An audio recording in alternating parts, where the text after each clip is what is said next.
ചക്രവർത്തി ഒരിക്കൽ സന്യാസിയോട് പറഞ്ഞു, എനിക്ക് താങ്കളുടെ ദൈവത്തെ കാണണം. സന്യാസി മറുപടി പറഞ്ഞു, അത് അസാധ്യമാണ്, താങ്കൾക്ക് ദൈവത്തെ കാണുവാനായിട്ട് കഴിയുകയില്ല.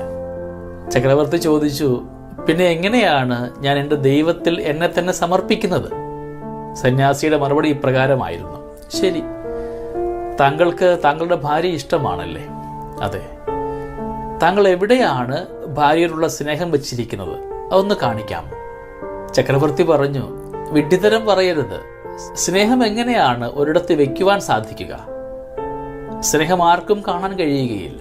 സന്യാസി കൂട്ടിച്ചേർത്തു, താങ്കൾക്ക് സ്നേഹം കാണുവാൻ കഴിയുകയില്ല, എന്നിട്ടും താങ്കളുടെ ഭാര്യയെ താങ്കൾ ആത്മാർത്ഥമായിട്ട് സ്നേഹിക്കുന്നുണ്ട്. നമുക്ക് കാണാൻ കഴിയാത്ത പലതുമുണ്ട് ഈ ലോകത്തിൽ. അവയെ വിശ്വസിക്കുക എന്നുള്ളതാണ് പ്രധാനം. സ്നേഹമുള്ളവരെ നാമൊക്കെ ഇന്ന് ഈ ലോകത്തിൽ ജീവിക്കുമ്പോൾ നമ്മുടെ കണ്ണിന് കണ്ടതുപോലും നമുക്ക് വിശ്വസിക്കുവാൻ സാധിക്കുന്നില്ല.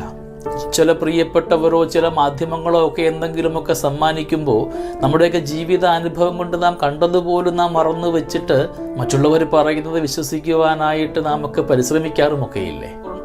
ദൈവത്തിൽ പൂർണ്ണമായി ആശ്രയിച്ചുകൊണ്ട് ദൈവികമായ സത്തയിൽ പരസ്പരം കാണുവാനായിട്ടും എൻ്റെ ജീവിതത്തിലെ ആത്മീയ അന്ധതയൊക്കെ ഒന്ന് മാറ്റി പ്രകാശമായ ഈശോ നമ്മുടെ ജീവിതത്തിൻ്റെ ഭാഗമാക്കുവാൻ, നമ്മുടെ ഉള്ളിലുള്ള പ്രകാശം നാം കണ്ടെത്തിയിട്ട് അതിലൂടെ യാത്ര ചെയ്യുവാൻ നമുക്ക് പരിശ്രമിക്കാം. സുവിശേഷം നമുക്കിന്ന് സമ്മാനിക്കുന്നത് വിശുദ്ധ യോഹന്നാന്റെ സുവിശേഷം 9-ാം അധ്യായം 1 മുതൽ 11 വരെയുള്ള തിരുവചന ഭാഗമാണ്. ജന്മന അന്ധനായ ഒരു യാചകനെ കാണുമ്പോൾ ഒരുപാട് പേര് ചോദിക്കുന്നുണ്ട്, ഗുരു, ഇവൻ എന്തുകൊണ്ടാണ് ഇപ്രകാരമായത്? ഇവന്റെ പാപനിമിത്തമാണോ അതോ ഇവന്റെ മാതാപിതാക്കളുടെ പാപനിമിത്തമാണോ? ഈശോയുടെ മറുപടി ഇപ്രകാരമായിരുന്നു, ആരുടെയും പാപനിമിത്തമല്ല അവൻ ഇങ്ങനെ ആയത്, മറിച്ച് ദൈവത്തിൻ്റെ പദ്ധതികൾ പ്രവൃത്തികൾ അവൻ്റെ മേൽ അകപ്പെടുവാൻ വേണ്ടിയിട്ട് മാത്രമാണ് അവൻ ഇപ്രകാരമായത്.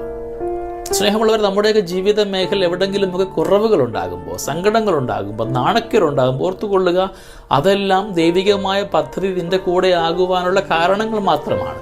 ദൈവത്തിൽ പൂർണ്ണമായി ശരണപ്പെട്ടുകൊണ്ട് ചിലയിടത്ത് നാണക്കേടുണ്ടാകുമ്പോൾ, പൊതുസ്ഥലത്ത് അവഹേളിക്കപ്പെടുമ്പോഴൊക്കെ ഓർത്തുകൊള്ളുക, ദൈവത്തിൽ പൂർണ്ണമായി ശരണപ്പെട്ടുകൊണ്ട് നിന്റെ വിശ്വാസം സൂക്ഷിക്കുവാനായിട്ടും ഒരിക്കൽ പോലും നിന്റെ ഭാഷയോ പ്രവൃത്തിയോ ചിന്തയോ ഒന്നും ദൈവത്തിനെതിരായുള്ള മറുസാക്ഷ്യമായി മാറപ്പെടാം. കിട്ടിയ ജീവിത അനുഭവങ്ങളിലൊക്കെ ഈശ്വര സാന്നിധ്യം സൂക്ഷിച്ചു വെച്ച് കൊടുത്തുകൊണ്ട് ദൈവത്തിൽ പൂർണ്ണമായി ആശ്രയിച്ച് ശരണപ്പെട്ടുകൊണ്ട് അവന് സാക്ഷ്യമായിട്ട് മാറുവാൻ നമുക്ക് പരിശ്രമിക്കാം.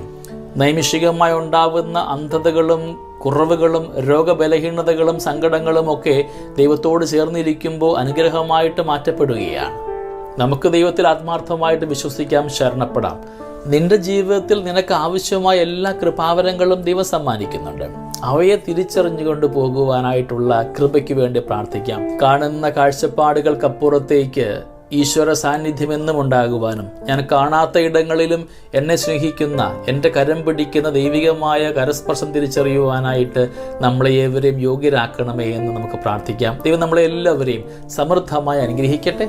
നമ്മുടെ കർത്താവ് ഈശോ മിശിഹായുടെ കൃപയും പിതാവായ ദൈവത്തിൻ്റെ സ്നേഹവും പരിശുദ്ധാത്മാവിൻ്റെ സഹവാസവും നമ്മുടെ കൂടെ എന്നും ഉണ്ടായിരിക്കട്ടെ, ഇപ്പോഴും എപ്പോഴും എന്നേക്കും.